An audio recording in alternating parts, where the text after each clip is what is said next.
Hey friends, Noam here. I'm dropping into your feed to tell you about our newest show called Jewish History Unpacked. I think you're going to love it. Hosted by the amazingly funny and interesting and smart Josephus Schwab and Yael Steiner, every week they break down a wild story in Jewish history for each other and for us, the audience. Instead of telling you about it, right now I'm going to play episode 1 for you. If you love it, which I think you will, subscribe to Jewish History Unpacked in the same app you're listening to this show on. So, here's episode 1. Let us know what you think. Yalla, let's do this. So it's going to be like a little bit of a Clark Kent, Superman distinction. And I just want to clarify that in no way am I comparing Josephus to Superman. Because Superman doesn't hold a candle. He never went to Rome. Well, we don't know that. Well, he certainly didn't write a book about it. I'm very much an MCU person, so we're going to put the DC thing to the side for a second. Welcome to Jewish History Unpacked, where we'll do exactly what it sounds like. Unpack awesome stories in Jewish history. I'm Yael Steiner, and my childhood dream was to stay in school forever. I'm Josephus Schwab, and I am in school forever. And we are two non-professional history fans who are not embarrassed to be massive nerds, in particular history nerds. Yeah, and in even more particular, Jewish history nerds. And on this show, we're super pumped to unravel some pretty major events in Jewish history. Spoiler alert, there's a lot to learn, and some of it is pretty bonkers. And here's what that means practically for this podcast. Each week, Schwab and I will take turns researching the heck out of a crazy story from the last 4,000 plus years of Jewish history, and then we will kind of teach them to each other. And these stories are freaking insane. We're talking about the real story of Hanukkah, Napoleon's attempt to revive a 2,000-year-old Jewish court in the 1800s, but I'm personally psyched for today's topic. So with that, let's dive in. Yael, this week you'll be teaching me. Listeners, I'm with you, excited, but also not quite sure what to expect here. So what do we have for today's discussion? To get us started, I thought we'd talk about this really interesting, possibly purposefully bungled suicide pact that essentially launched what we know of today as secular Jewish history. And the historian, who many consider to be the first and probably only rock star of Jewish history, Josephus Flavius. And I did check, it is Flavius, not Flavius, in case some of you were wondering. And as I began reading about Josephus, I just want to preface this by saying that I was getting super Tom Hanks in the Da Vinci Code vibes. I think he's kind of the person that historians look to when they want to think about themselves as being cool. He made history cool. Tom Hanks definitely made it very cool in the Da Vinci Code. We're totally dating ourselves and aging ourselves right now. Yes. So Schwab, you're a well-educated guy. I hope so. Tell me about Josephus. What do you know about this guy? From what I know of Josephus, comes up in a lot of Jewish history classes.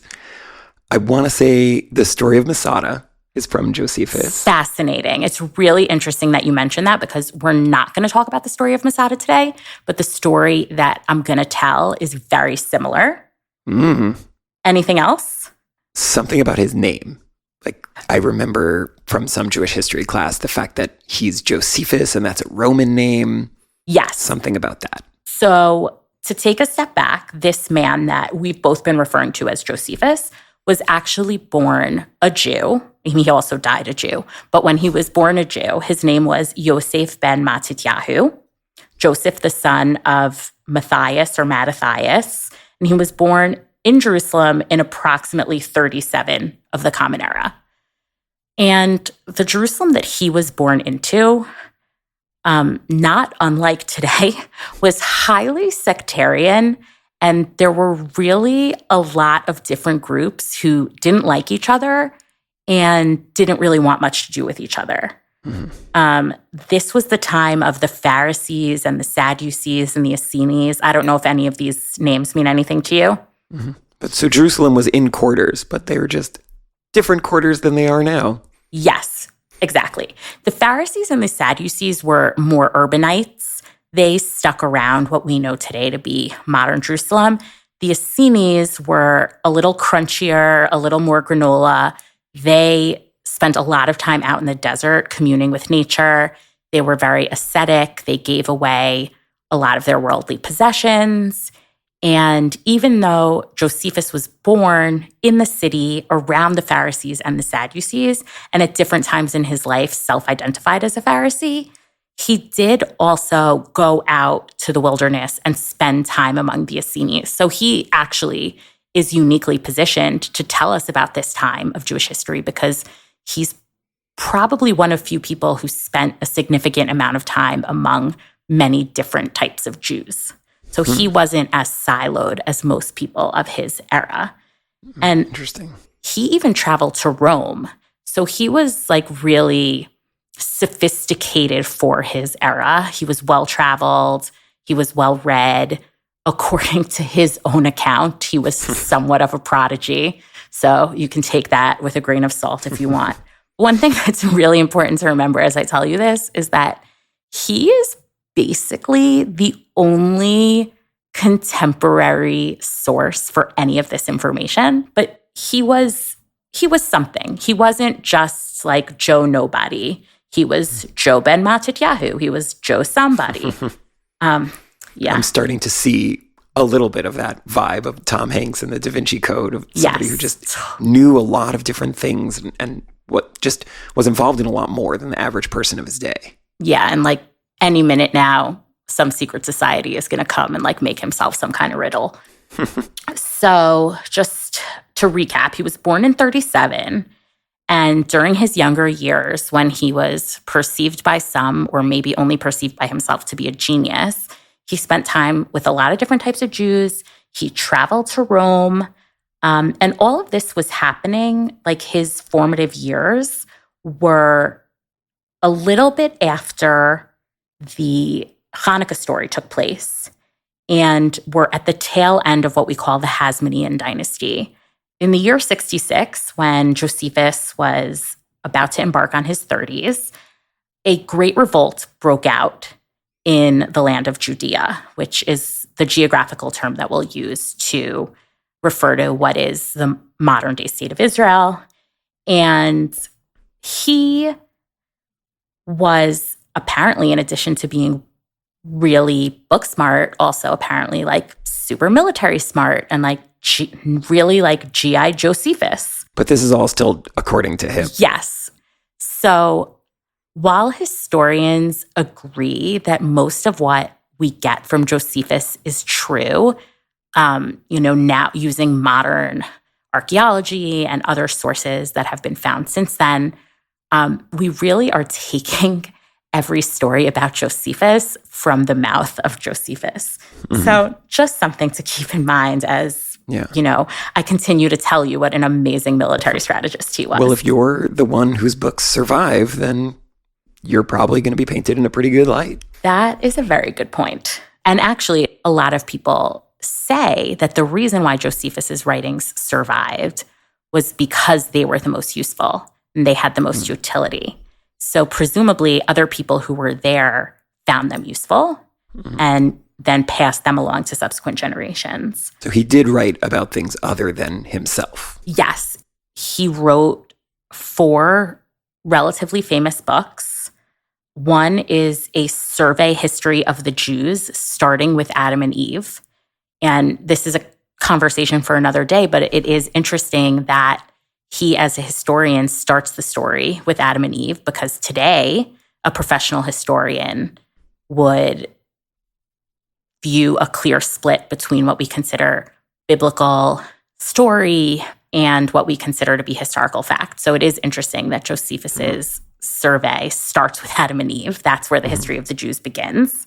And if he's writing about himself, then he sees himself sort of as part of that story too, right? Like there's no disconnect for him between the Bible and history, and he's part of that grand story. That's fascinating because I didn't think about that. So again, consulting Josephus as the source of this information, in the year 66, a Jewish revolt breaks out against the Romans in the land of Judea. There are a bunch of proposed causes for this war. A lot of it maybe just was pressure bubbling over from all the strife among the different Jewish sects. And, everybody felt a little bit like they were constantly at risk of, being labeled the worst group of Jews by the Romans. So that created a lot of tension. There's religion, one of the most common causes of war. Yeah. Yes. Religion, but not Rome, inflicting war on the Jews. It was the Jews kind of inflicting war on each other and then getting so mad at each other that the entire region just kind of blew up. Mm-hmm. And then there is also a lot of conjecture that certain things were happening with the Romans' presence in the land, including, the imposition of incredibly high taxes because... tax is the other major cause of war. They threw a little tea into the Galilee, I hear. Mm-hmm. There's also this story of the Greeks sacrificing some birds outside of a synagogue in Caesarea and the Romans failing to intervene and chastise the Greeks. Well, that's historically, the third major cause of war is bird sacrificing. Yes, I've heard that. I really should read more up on that a little more because I'm not as familiar with bird sacrifice as I should be. But basically, once the war breaks out, whatever the cause was, the Jews are really outnumbered. Tale as old as time, the same thing as when they were fighting the Greeks a couple of decades earlier. The Romans have the technology, they have the people. Part of the reason that they have the people is that they have thousands upon thousands of slaves. They have... And are the Jews even united at this point with all the different sects and They're really not. They're really not. Like, there is a lot of biting off their nose to spite their face situation where instead of uniting or rallying around the flag, as we call it in the United States now, they still don't get along. They still fight for primacy among the Jews. And that's actually how Josephus himself becomes a military general. Apparently, he was seen as the compromise candidate between the more conservative elders and the younger, more radical zealots. The zealots were really the ones fighting in this war, but the elders still had a lot of heritage power. Wow. It's not too dissimilar from today's political parties in the United States. Mm-hmm. But he's traveled among all these different sects, so he's able to bring people together. Basically. And he knows a little bit about Rome because he went there too. Yes. So he probably was able to sell himself. And he did, as we can tell, like himself a little bit and was able to broker this compromise. And he became the governor general of the Galilee area. And at a certain point during the war, Josephus, who I'm going to now go back to calling Yosef ben Matityahu because I think it's important to make a distinction between who he was as a young person and primarily as a layman, as a lay Jew, and who he was later on in his life in Rome. So it's going to be like a little bit of a Clark Kent, Superman distinction. Like, this is what he did when he was Clark Kent, and this is what he did when he was Superman. And I just want to clarify that in no way am I comparing Josephus to Superman. Because Superman doesn't hold a candle. He never went to Rome. Well, we don't know that, but... Well, he certainly didn't write a book about it. I'm very much an MCU person, so we're going to put the DC thing to the side for a second. What was I just saying? So Yosef ben Matityahu. Yosef ben Matityahu. Thank you very much. So Yosef ben Matityahu becomes the governor general in the Galilee. And he decides to move his headquarters to a city. I guess we can call it a city. It was probably a village that stood at a high altitude called Jodapata, or Yodfat in Hebrew. We'll go forward calling it Yodfat just because Jodapata is a lot of syllables. They basically construct a makeshift fortress there in order to try to stop Vespasian, who is the Roman general that has just landed in Caesarea, from making an advance on Jerusalem. I'm pretty sure that didn't work. Yes. If I remember correctly, the Romans did end up getting to Jerusalem and destroying the temple. Yes. So as good as he was... So he wasn't that great. He wasn't that good. But he did manage to hold them off for a little while. And the ways that he did it were kind of clever. One was Vespasian was basically trying to smoke them out with the knowledge that their cisterns, which are basically these big vats of water that had been filled prior to the siege, Vespasian was basically waiting for the water to run out and in hopes that the thirst would ultimately cause the Jews to surrender. But if you're going to survive a siege for a long time, I feel like water is one of those things you might need to have a good supply of.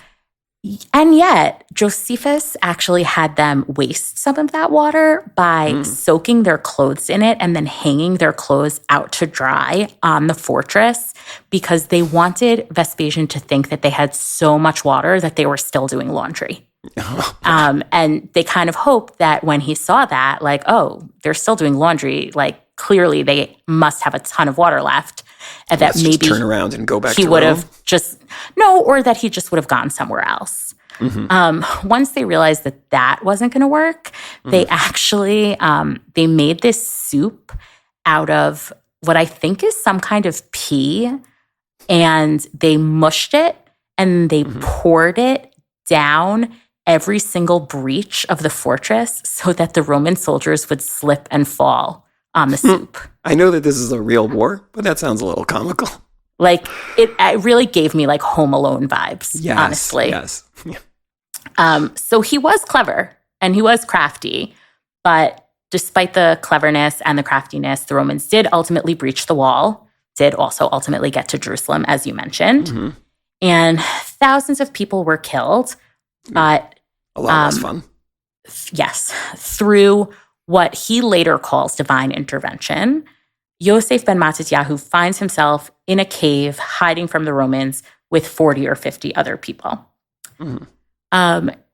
It's at that point that he was really stuck between a rock and a hard place because he really did not want to surrender, but he also saw that there was no way out. And there were some people among his group who were initially talking about suicide.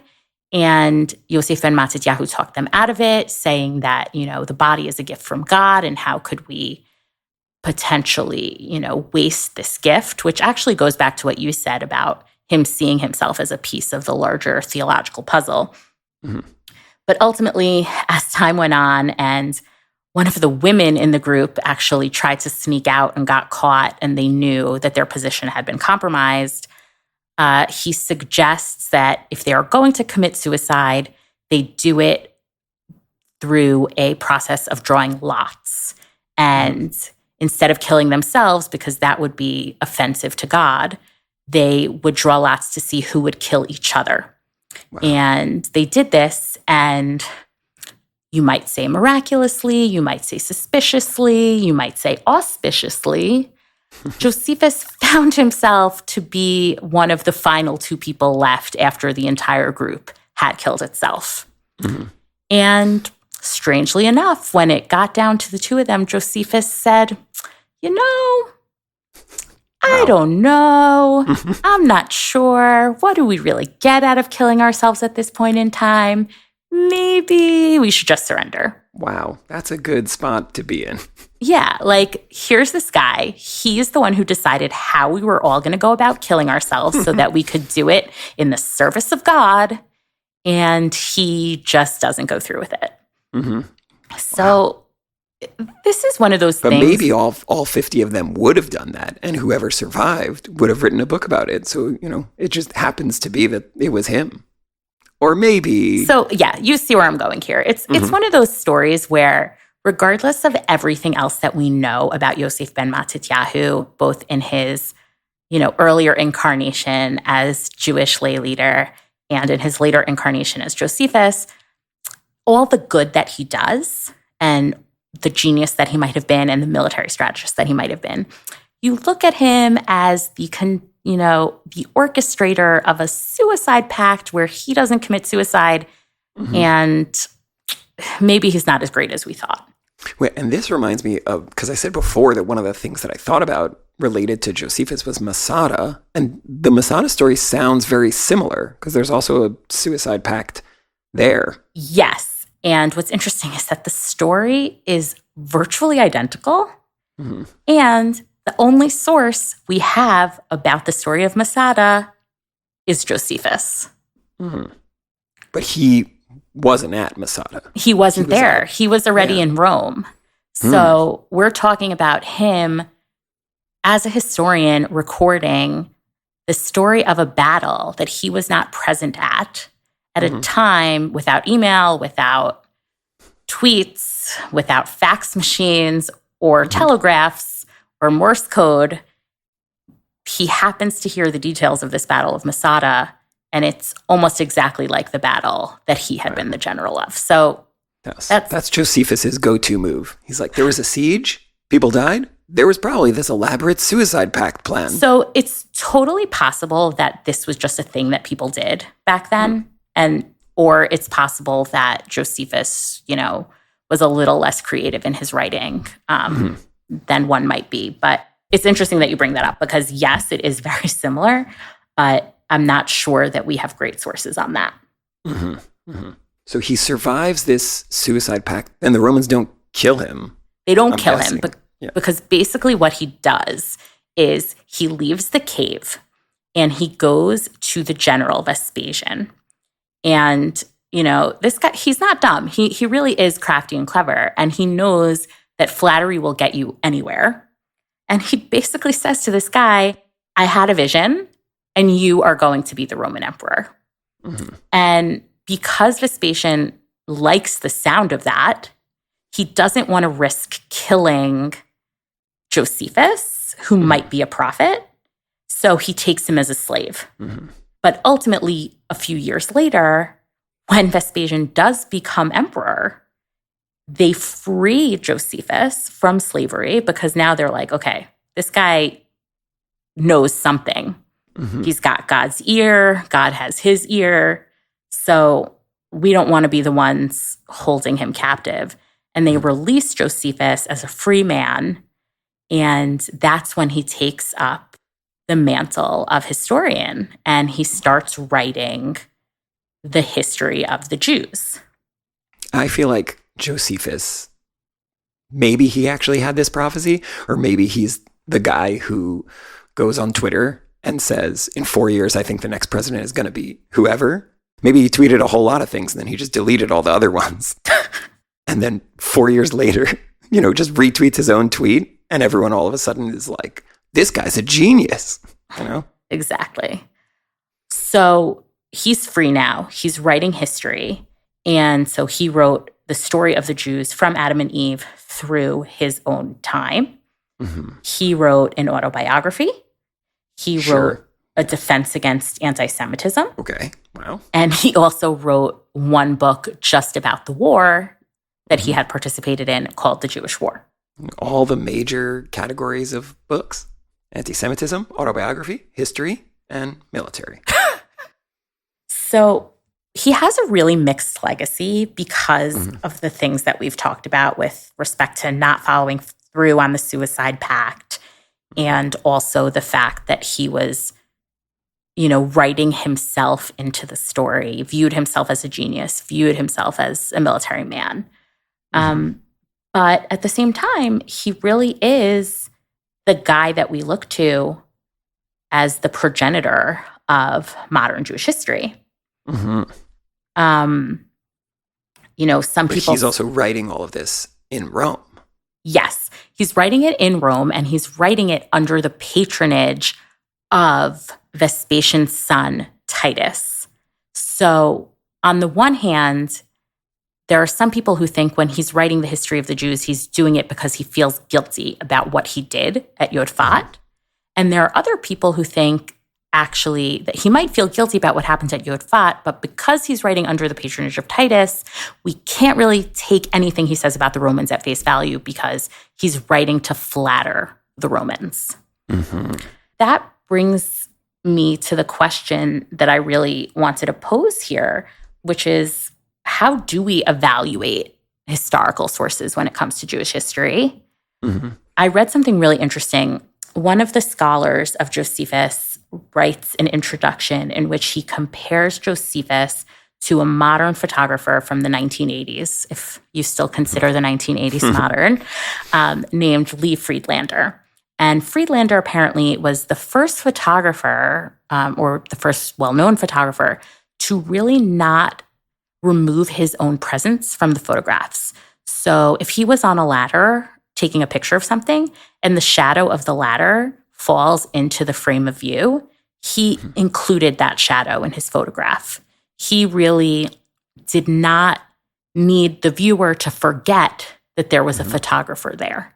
You know, some artists want their art to appear as if from nowhere, and they don't want any hint of the artist to remain. But Friedlander didn't do that. And what this scholar does, I think his name is Frederick Raphael, and in his book, what he does is he really says Josephus is the historian who's most like Friedlander in that way, in that he does not remove the shadow of himself from his writing. So like all historians have a certain perspective or trying to tell a certain story, but Josephus is sort of being open about that. Like, here's my story, here was my role in it. And, you know, he's upfront about that. And I think, I don't want to say it's a uniquely Jewish position because I'm sure that there are others who do it, but to me, it's one of the things that's most special about the chain of history in Judaism is that we as a people have this need and desire to perpetuate our story, but also to place ourselves within the story. Yeah. I'm sure you have been to many a Passover Seder. And in the Passover Seder, there is a commandment, v'higadeta lebincha. The commandment of the Seder is to tell over, like the word Haggadah comes from this word v'higadeta, or the same root as v'higadeta. It's the telling. The Magid, which is a portion of the Seder, again, the same root. We have to tell our children on this day what happened when God took the Hebrews out of Egypt. But in addition to telling our children, so to like really conveying the history, we also have this commandment to tell the history as though we were the ones ourselves who were taken out of Egypt, which is why we eat matzah. Lirot et atzmo. Exactly. Like we're supposed to see ourselves as part of that story, as if it was happening to us. So it looks like Josephus really did. I mean, Josephus literally was there. Right. But he tells the story and he places himself in the story. And I think that regardless of how crafty or clever he may have been, and I do take your point that he may legitimately have thought he was, a line of prophets, in a line of prophets, and he maybe did feel divinely connected to Adam and Eve. So no matter how crafty or clever he might have been, I think he really is a very good role model for us as we embark on this journey together of talking about our place in Jewish history and, whether or not we as non-historians have a place in the conversation about Jewish history. Because we certainly have a place in the Jewish present. We're here. And, as we move forward in our lives into the Jewish future, like how do we synthesize what's important to us from the past into the present to make sure that we eventually see a Jewish future? I know I sound like a fundraising ad for the Jewish Federation. And that's why you should donate, to your local Jewish Federation. But thinking about that question about the Jewish future, for Josephus, was that even what he was trying to do when he was writing in Rome after the defeat of the Jews and the destruction of the temple? He probably wasn't imagining you and me sitting around talking about his work, but was he imagining, future Jews reading his works, or he was telling the history of a people that he imagined were, on the brink of extinction? That's a good question. I don't know the answer there, but one thing I do know is that there were many, many Jews in Rome at the time that Josephus was writing. When the temple was destroyed in 70, that led to, and just the Great Revolt in general, both of those things led to a major exile from the geographic locations that we've been talking about. And a lot of Jews went to Rome because Rome was where it was all happening. The same way a lot of immigrants came to New York in the 1800s and early 1900s because that was, where it was at. The center of the world. Yeah. That was Rome. Like that was where philosophy and literature and technology, they built aqueducts, they built battering rams. Jews lived in Rome for about 2,000 years, which is longer than Jews have lived anywhere other than in the land of Judea. So he definitely did have a Jewish audience for his writing. I don't know if he catered to them. Yeah. And again, that goes back to the question of what his motivations were. But there certainly were people around who were Jews who definitely had access to this work. Wow. And his are just, for so many things, his is the only writings that we have from that era. And like the only account of this war is Josephus's, it sounds like. Yeah, I mean, it's the only contemporaneous account. So anything else that we have was heard secondhand. And so I think for us now, as we're thinking about what the two of us want to talk about, what we want to share about Jewish history, we're also talking about these things based on secondhand sources.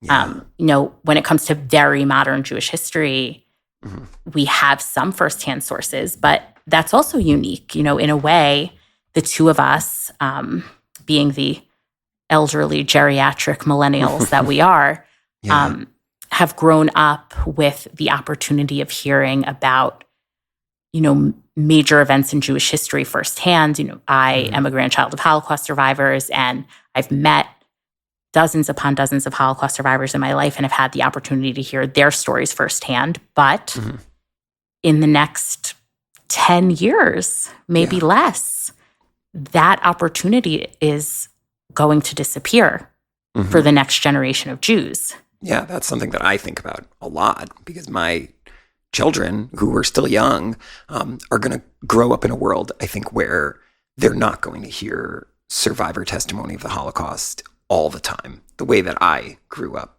hearing it, not just in my family, but in school all the time. And for them, it's going to be history in a way that it wasn't for us growing up. Like it was something else. It was testimony. It felt more tangible and personal and real. Right. And I think at a certain point in time, I mean, many, many, many years in the future, it may seem as remote to them as the Great Revolt seems to us now. Wow. Yeah. And when I think about my responsibility, and this is a responsibility I take upon myself, but my responsibility as a young Jewish person, I want to ensure that Jewish history, or the Jewish history that I've seen firsthand or had the opportunity to speak with witnesses to, that gets transmitted to the next generation in a way that is certain, and a way that feels alive, and in a way that they don't become these obscure stories that the two of us are now talking about as, hey, you might not have heard there was this huge war in which thousands of Jews were killed, and there's this cool story about a suicide pact, so we're going to talk about it. Like, I would feel as though I failed in my mission to keep our heritage alive. Right. There's something that feels very Jewish about saying, we're a part of history. We need to record things. We need to keep them for posterity. And there's something interesting also about Josephus that it didn't happen to him, that he's really, I was an active participant in it, and I was a general at this time, and here were all my great strategies, and he's not just saying, here's everything that has happened to Jews or happened to me, but like, here's a way that I was in the world and was present. And he's also not passive, and he's not weak. And Jewish history is not always, thank God, the story of how we were led into exile or led into destruction. But hopefully can also be the story of success and perpetuity and tradition. Mm-hmm. Wow, that got really deep really fast. Yeah. Good job. Mm-hmm. So let's recap a little bit. Mm-hmm. Schwab, why does any of this matter? What did we just talk about? Give me 60 seconds on how Jewish history started and why it matters. Go. 60 seconds. Josephus got 4 volumes, and I get 60 seconds. So Josephus is a character, lives at a really interesting time. He's part, not just a witness to, but part of this really important war in Jewish history. And he chronicles that, and chronicles not just his own life, but how this is part of this broader Jewish story. And in reading it and thinking about it, that is so relevant to us today in thinking about what do our lives mean as Jews in the present? How does that connect to larger things? When we tell our stories, to whom are we telling the stories? Who is going to hear these stories? How are they going to understand them? And having the character of Josephus and the writings of Josephus just brings up all of those questions. I like it. Mm-hmm. I love the word chronicles. I'm so glad you brought that in there. Mm-hmm. My takeaway from this is that it's important to be, this is so cheesy, and it comes from a romantic comedy that I really like called The Holiday, but it is important to be the lead character in your own life. Mm-hmm. Josephus didn't take himself out of the story. And I don't think it was because he was, trying to gain confidence after, a guy broke up with him in the same way Kate Winslet did in The Holiday. But he keeps himself in the story because if you're part of a chain of tradition, you are a piece of the chain, and your perspective matters, your experience matters, and people in the future should know how your experience colored your perception of what happened at the time. I know that's a little rambly and trite. Mm-hmm. But what a great way to frame this entire podcast. Well, that is very complimentary of you. Thank you. Because this is, historians have discussed this, and like you said at the top, we're not historians, but we're part of this story, and the way we think about it and feel about it, and the way we find its relevance to our lives is a big part of being Jewish and experiencing Jewish history. Yeah, and I hope that anyone who's choosing to spend their time listening to this feels like they too have a voice and a perspective. Wow. Yeah. Your impact on the world is important. It matters. And you should never pull yourself out of the equation. Wow. I feel like now is the time when I segue into the ad for online mental health services. But I mean, not joking. Online mental health services are great. But yeah, I feel a little bit empowered by this. Yeah, I do too. This has been a really interesting discussion, and I'm very excited for more of these discussions. Yeah, it was so fun learning about Josephus. I know I'm like the world's biggest nerd for saying that, but it was really, really, really great.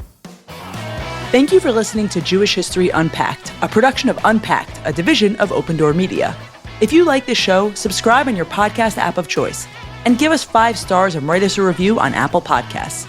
Check out Jewish Unpacked for everything Unpacked related and subscribe to our other podcasts. And of course, check out our TikTok, Instagram, Facebook, YouTube, and Twitter. Just look for @JewishUnpacked. And most importantly, be in touch with Yael and Schwab. Write to us at jewishhistoryunpacked@jewishunpacked.com. This episode was hosted by Jonathan Schwab and Yael Steiner. Our education lead is Dr. Henry Abramson. Audio was edited by Rob Pera, and were produced by me, Rifki Stern. Thanks for listening. See you next week.